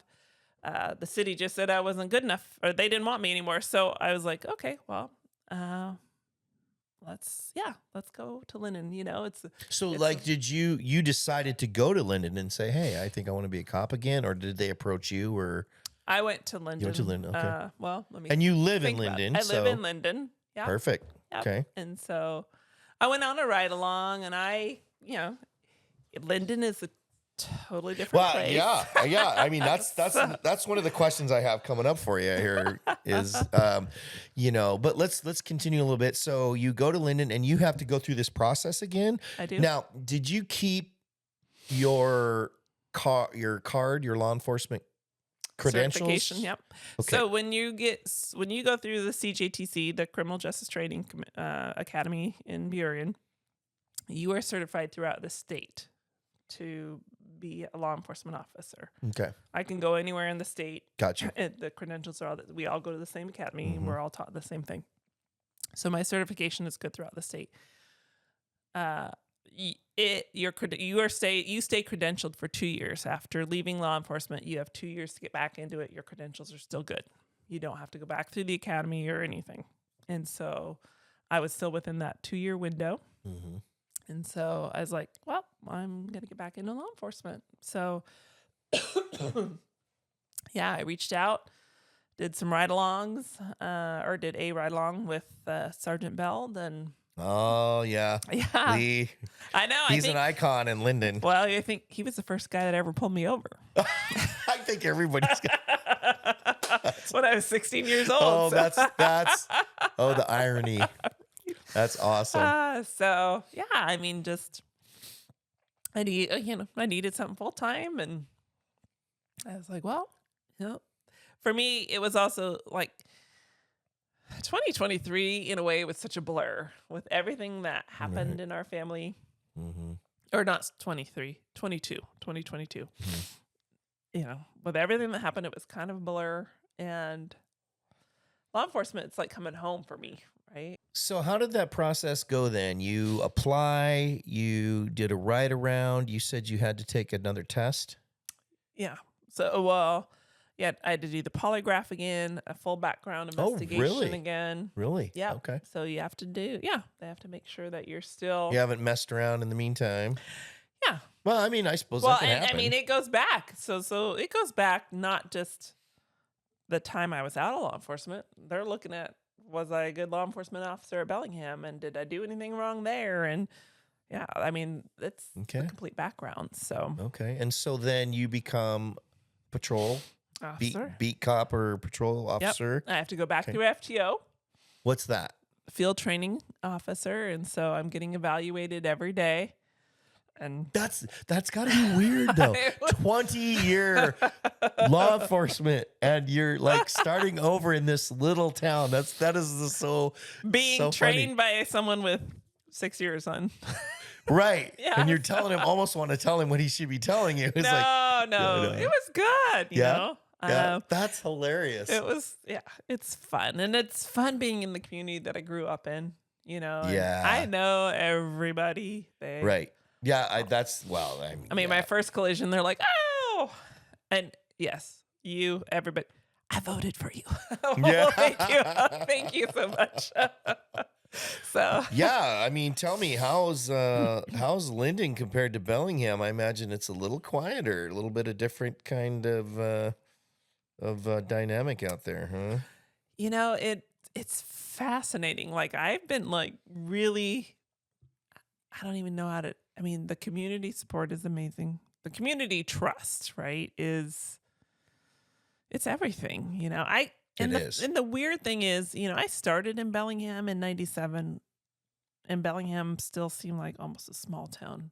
Oh, yeah. And it was Mark Osmondson was the mayor. He loved law enforcement and was very supportive. And so that's kind of that was my foundation. And then to watch it completely crumble throughout that 25 years, that was... So when, just talking to, everybody there, some came from State Patrol for the same reason that I left Bellingham. Right. But, just that is so important to keep those communications and the community engaged. I mean, it's Linden wants to be engaged, and that's, to engage with law enforcement. So that's great. But, Linden's not small anymore. No. What is Linden now? I think it's 16,000. 16,000. Yeah, that's really expanding eastward there. And we're constantly, I think, competing with Ferndale to be the second largest city in the county. Really? Yeah. Ferndale's grown too. Yeah. Yeah. So, but I think we have half the crime rate of Ferndale. Well, it's because Ferndale got a lot of Bellinghamites. It's like Bellingham light, we say out there in Ferndale. But no, I love Linden. It's look, not to get political, but it's because it's a little conservative run town where everybody watches for the most part. I mean, you always got your assholes, but everybody watches their back. They're pretty respectful. The cops know everyone, and people just don't F around, and there's a reason for that. It's because, a lot of it's leadership, a lot of it's the kind of people, which is why I'm sorry, you got these people that are moving out of Bellingham that want to come to Linden. It's like, okay, are you going to continue to vote for what you just left, and that's a problem for me because you're fleeing a place that many of them voted for, and then they come and then they vote the same way. And it's like, well, we don't want Linden to turn into Bellingham. And so, that's my opinion on that anyway. Yes and no. I mean, I agree on some things, but what I find when I'm, analyzing what's the true difference, it's the true sense of community. Like, community's not, there's pockets of community in Bellingham, but as a whole, the whole mentality of Linden is community, yeah, family. Yeah. Like, you're related to half the town, Dutch right? bingo. It is. Dutch bingo is Dutch real. bingo. Like, oh yeah, and then my name is so. And Yep. I graduated, and my daughter's just like, oh my gosh, Mom, we can't go into the store, and everybody, and right? Yep.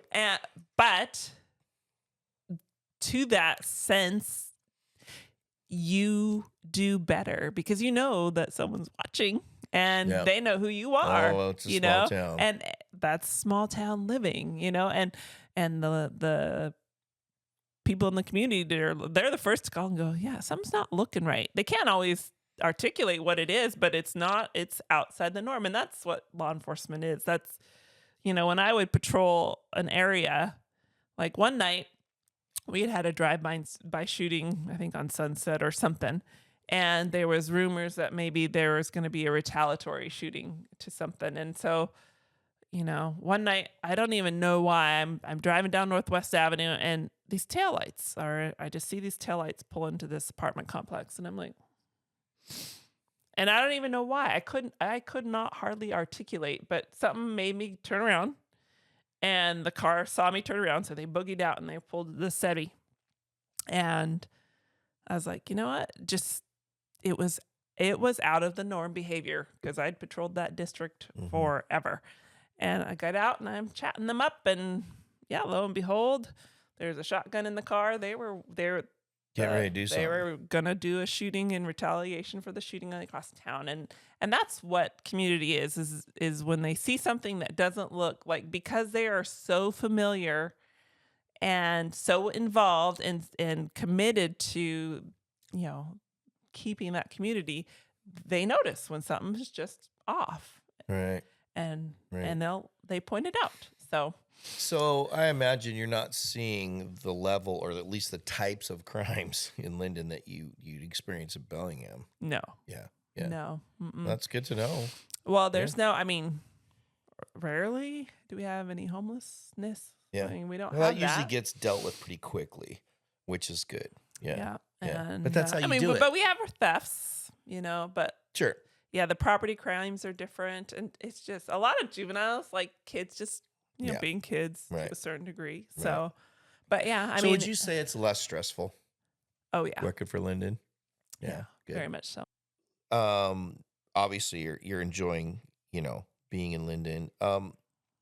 What I was going to say before, as a cop though, what concerns you about the world we live in today? What keeps you up at night? What is something that,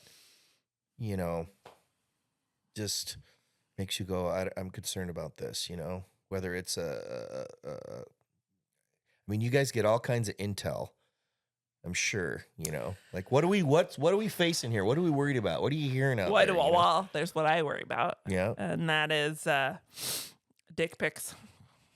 Yeah, that's a weird thing. I hear I that have from I'm just like, no. I'm investigating this case where they meet on Snapchat. And Well, I have they're female so friends that tell me about young, that all the time. And I'm like, really? That's a real thing. it is huge. That is just insane. It's huge. And, last night, Elsie put on this guy that came in and talked about social media and navigating it with teens. And, I'm cynical and jaded because I see Right. Well, dick pics. Yeah. And yeah, because you have to see this stuff, don't you? Oh, Lord. And, I just know how predators work online. And, having a 13-year-old daughter, Oh, yeah. I just constantly worry. Yeah. That is what keeps me up at night. Oh, my gosh, that would me too. Because she's in junior high, which I don't know about you with your son, but 6th, 7th, and 8th grade have been. Well, I'm just making sure he's not the one sending the dick pics. I'm going to cut that little sucker off. Anyway, but yeah, I'm a daughter. Yeah. The stuff that you got to navigate today with social media, and it's right there on your phone. And it's an addiction like any other addiction, and you're trying to find that balance. But, the person I listened to last night, he pointed out that social media and those social interactions is like the bike riding in the middle of the street and playing kick the can of the 80s. Like, kids don't do that to the same extreme anymore. They create identities through their social media, and they identify, figure out who they are. So trying to find that balance. Like, my daughter doesn't have social media. She has a phone finally. No social media yet. Right. But he made good points. So it's like, creating that trust, creating that dialogue. Just like trust but verify. Yeah. You got to monitor. Yeah. Yeah, and you got the leash, but you got to let a little bit of slack every now and then, but you still got the leash. Yes. You don't let go of that leash. As you know, working in social, we're doing podcasts, right? This is our way to get our message out and so forth. But and they're doing that too. They're creating, they're learning who they are through that platform. Right. And we are the ones setting that example for them too. Yeah. My kid never gets off his phone. I'm like, well, do you? Oh, dude, I left my phone the other night. It was weird. I had a couple drinks and just went to the bathroom and then said, I got to go home. And I walked. But the next day I woke up and I'm like, where's my phone? And my life just crumbled down around me. Right.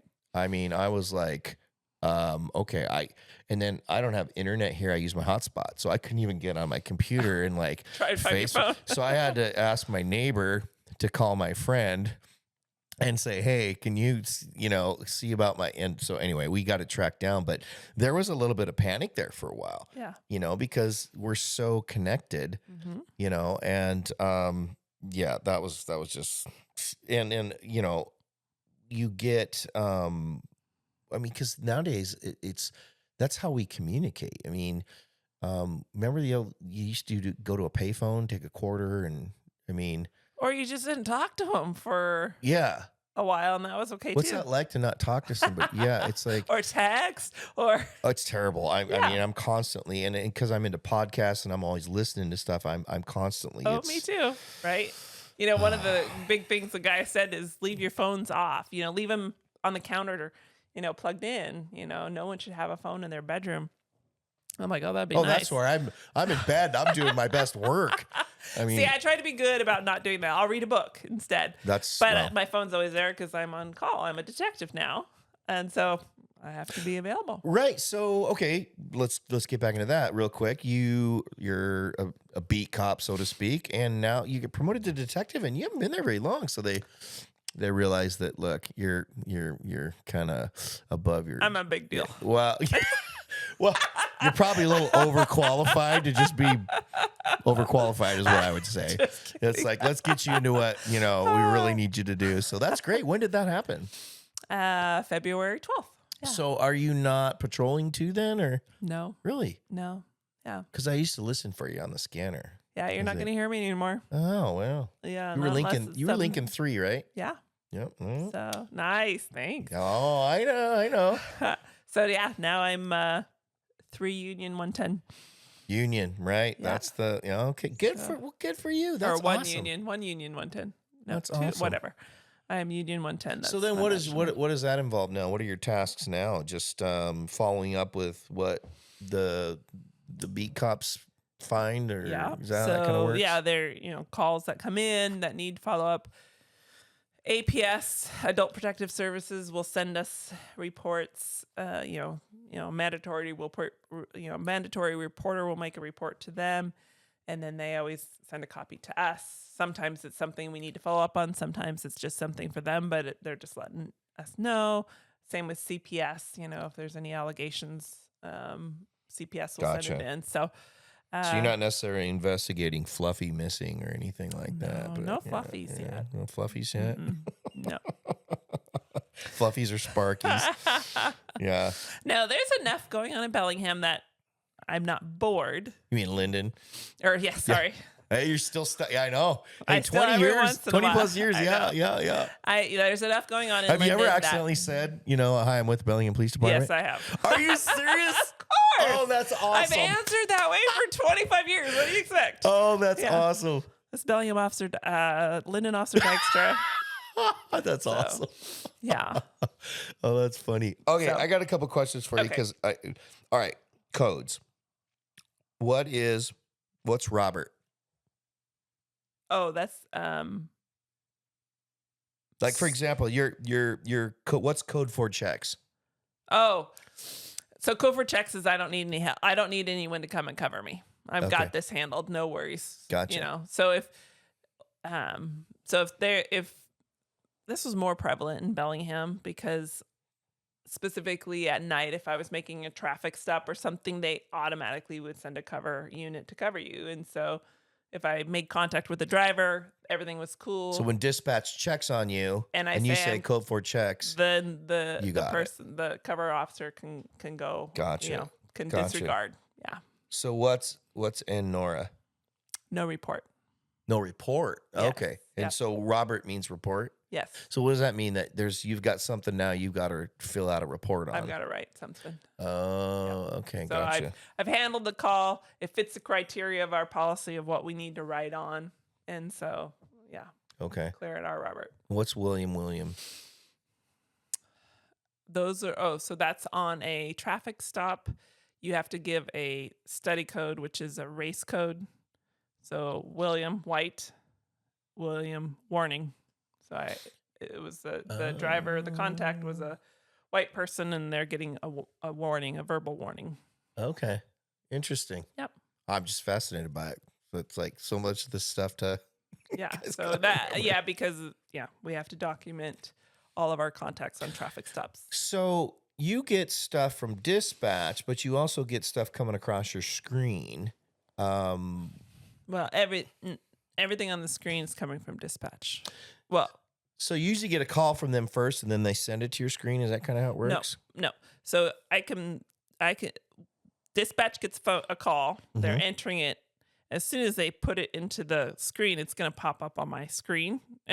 Once they enter it into the computer and assign it a case number, a vet number, it's gonna populate into my screen. I'll see it pop up. So I can either take it from the screen. I can click on it and say I'm gonna go to this. Okay. Or if it's something in progress, dispatch will relay it to you in real time. They'll just Gotcha. Yeah. Okay. Awesome. That's just some things I was always curious. I was listening to you guys out there doing your work. So, well, that's awesome. So, this is a great story because 25 years in law enforcement, and you were forced with an incredibly hard decision, and that probably devastated you for a short period of time. But now you're in your hometown, back in law enforcement. And still got my fingers in politics. Yeah. What's going on with that? Well, last year, of course, I helped with the jail campaign. This year, and I'm the state committee woman for the Republican Party. So I leave Thursday morning. I'm going to the state convention. Right. I just got notified in the mail today that I've been appointed to the JPOP. So the Justice Project, basically, it's part of the Incarceration Reduction Task Force. It's a subcommittee on basically funding of the jail and making sure. Yeah. What do you think? Obviously, you agree. We need a jail, don't we? We absolutely need a jail. Yeah. Yeah. Because I hear you and not guys just a, often you're trying to send guys and they won't even take him because they're. oh, yeah, we are not. You got to so, release. we booked a guy, and an hour later, he was out. That's just all too Yeah. common. That's all the time. Yeah. So, Catch and release. yeah. And it's, That's got to be but frustrating. then the one thing, and it was fascinating. I loved working on the jail campaign because I worked with Republicans and Democrats, right? And we all came to the table. We all agreed that this is something we need, all for slightly different reasons.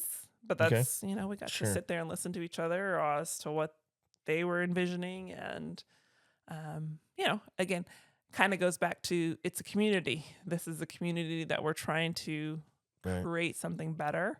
Because that jail serves all of Whatcom County. Yes. I mean, you guys have had to ship. Sometimes Skagit will take, right?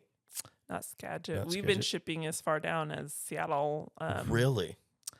It's not the Seattle jail. It's just south of Seattle, but I can't think of the name of it. And of course, when I was there, Bellingham had a contract with Yakima for a long time. We were shipping people over to Yakima.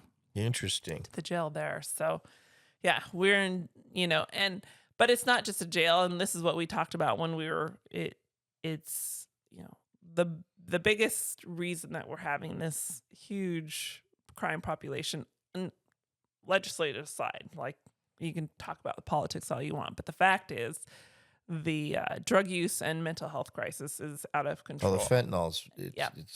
So we don't have a place. They're like, it was the most, when they made that Blake decision and all of a sudden we couldn't book people for drugs, and they were like, oh, just give them, or you could finally arrest them after you'd given them the card to get help and treatment. And of course they could call all they wanted. There was never treatment beds. And so, it was just, it was so frustrating. So one night I know that I'm about to get fired, but I go out and I work this overtime shift at 3 a.m. because, the irony of this, honestly, it was like, oh my goodness. So I come in at 3 a.m. I was a detective sergeant. I started my shift at 7 there. So I came in at 3 to work some overtime because the entire night shift was out with COVID, even though they were all vaccinated. Of course. And I come in not vaccinated. There you go. And I'm going to work patrol because they needed, we had to keep them in. The one person without their vax card comes in and has to save the day. Go figure. There was 3 of us. So, but I find this car in the middle of the road. Like it was up on a hill and it obviously rolled into the middle of the road. I thought it was unoccupied. And I walk up to it and there's a couple people, drone, on the nod. I wake them up, and the RO of the vehicle, who's sitting in the driver's seat, has warrants, and warrants they'll actually book on. So I was like, okay, awesome. And something I can sink my teeth into. So I pull them out and I'm cuffing them up, and then I always ask, like, you got anything in your pockets, poke me, stick me, anything I need to be aware of or concerned about? Oh yeah, I got fentanyl. Oh Lord. I got fentanyl in my right pocket. Are you gloved up at this time? Oh yeah. Oh yeah. Okay. And he goes, I got a loaded gun in my other pocket. I'm like, okay. So all right. Well, at least he's being forward. He was being fully honest. I appreciate it. Yeah, but pulled 50 pills out of his pocket. Oh Lord. Guns and drugs. Okay. And I'm like handing him a card. Like, here's your card for. Now explain to people that don't understand, what is this card about? So it's 1-800 number or whatever to go get, connect with treatment options for addiction. I had to give that to them. So as you're arresting him, I couldn't arrest him for possession of those 50 pills that could kill hundreds of people because he'd only received the card once? Well, so legislation and all of their knowledge about how the system works decided this is the way. You just give them, and then once they've been given this option twice, then you could potentially take enforcement action. Well, the problem is they're transitory. We had no system for documenting how they were given this card. Like I could document it in my long arm system for Bellingham, but the sheriff's department's on a different system. And it wasn't like there was a checkbox that I could say he'd been given it. You'd have to go into the report and read that I'd done it, so the next day he could have gotten a card from a sheriff's deputy for the same thing. No, we wouldn't know. There was no cross communication and no way to log it in the system because there was no system created to track that information, right? So in the meantime, so let me get this straight. This guy, first you have to give him a card that basically says you need treatment before you can't arrest him, and because he's got to get the second card. Then the third offense, then you can arrest him, or is it on the second? Well, the third offense, I might be able to give him a ticket for the misdemeanor, which with a court date. Because in the meantime, people are dying. He's killing people, essentially, selling drugs and potentially other things. But we'll just give him cards. Okay. Well, there you have it, folks. Yeah. That's what you voted for. And he had a loaded rifle in his car as well. So yeah. Okay. Yeah. That's and I feel so much better. He wasn't a convicted felon, so I couldn't charge him with any of those things. Right, because we want harm reduction. Yeah.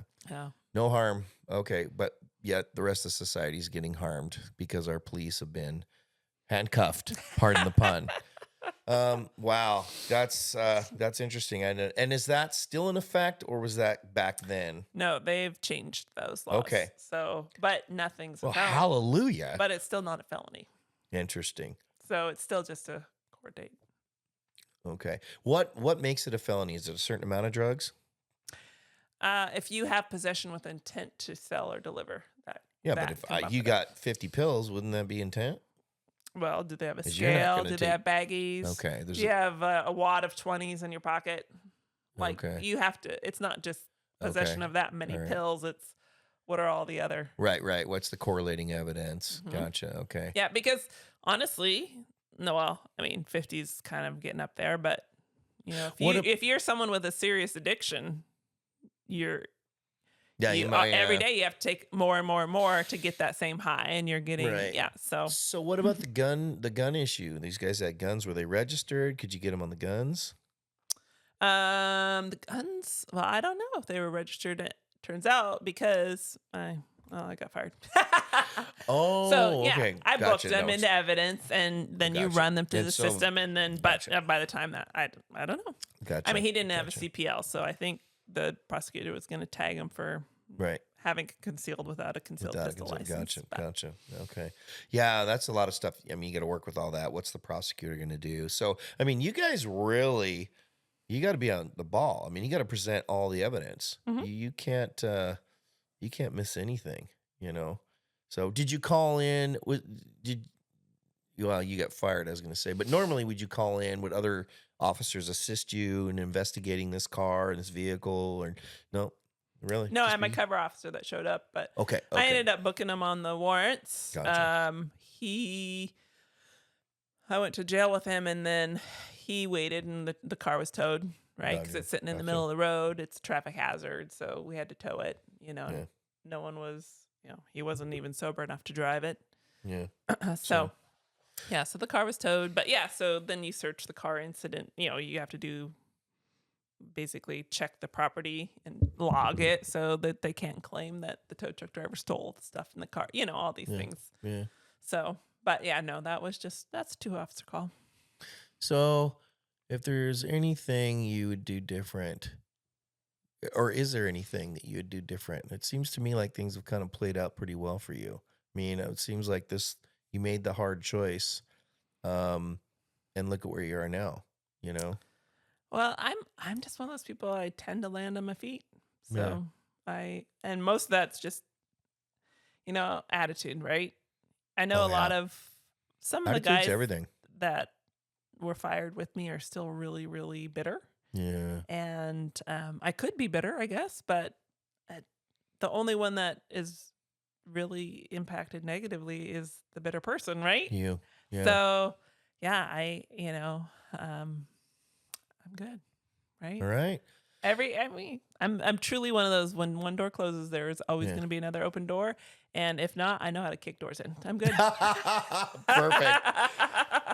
Well, ladies and gentlemen, I think that's a good segue to end it. Tawsha, thanks so much for coming in. Thank you for That's having great. me. It's good to hear. I think this was important for people to hear, and I'm glad to hear that you're at home, Yeah. so to speak, literally in a lot of ways. You're in your hometown. Job's going well, and you're still doing things that you love. So Yeah. awesome. Well, And I thanks so still much. got my husband with me. So Yes.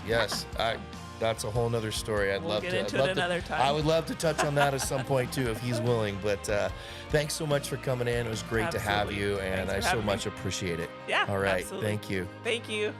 All right, guys. Until next time, this is Mark Urban on the Urban Outcast. We will see you again soon.